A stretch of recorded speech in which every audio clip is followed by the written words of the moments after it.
So Rory, you had mentioned earlier about data correction, and the way I heard you talking, I'm overwhelmed with the amount of data that's probably available. That's the first problem we all have. Yeah. Well, some of us have, but so Rory, all of this data coming in, Hmm. uh, is the correction involved in interpretation, or is the correction involved in picking and using the right? Uh, where does that all come in? Well, it depends on the sensor typically. What we're working with all kinds of geospatial data. So any data that really has an XY location associated with it, we're able to handle and bring it onto our catalog. We're very data agnostic. And my focus as a remote sensing geologist with Descartes Labs is really about taking all kinds of sensor data.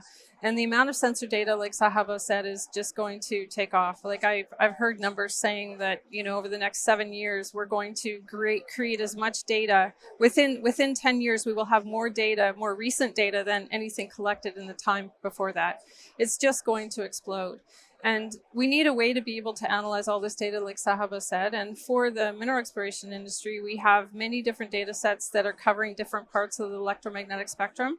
And we need a way to be able to bring that data together and use it to provide solutions that our clients need to help address whether it's their exploration objectives or it is further along on the mining chain. So I'm focused more on the mineral exploration, but we have people that work in every part of that life cycle. For the most part. So for the data correction, typically the data, especially now, we have positional information that comes with it. We have collection information about the atmosphere when it's collected. What are the conditions for sun and for look angle and all the different positional information you need. And all of that gets taken into account in the corrections that we apply. A lot of algorithm development happens, to be able to bring that data onto the platform. And we have a lot of specialists that, work in our applied science team and our engineering team to help develop that capability.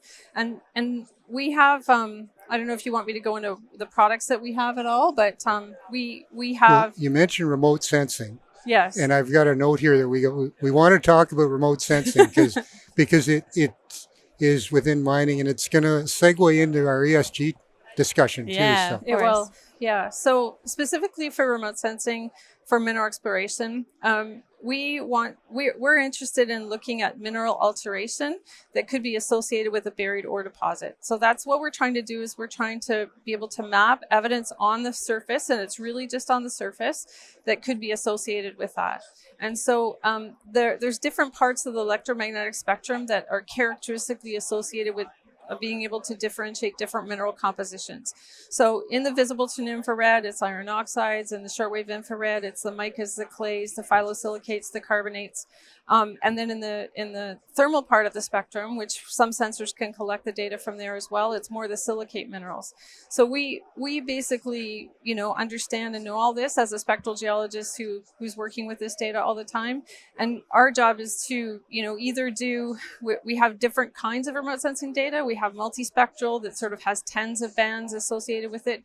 And then the new data sets are hyperspectral, which have hundreds of bands associated with them. And the difference between the two is that the multispectral data allows us to map mineral groups, and the hyperspectral data allows us to map mineral species. And so we're really delving into this new capability of hyperspectral data processing, which is, new sensors are becoming online and available largely through so far through the different space agencies, the German Space Agency, the Italian Space Agency, the US Space Agency.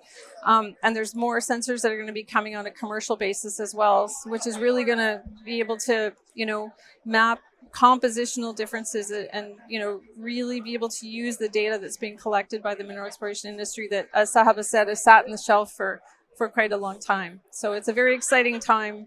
And we're making that data available to our clients in a very, very, very quick way.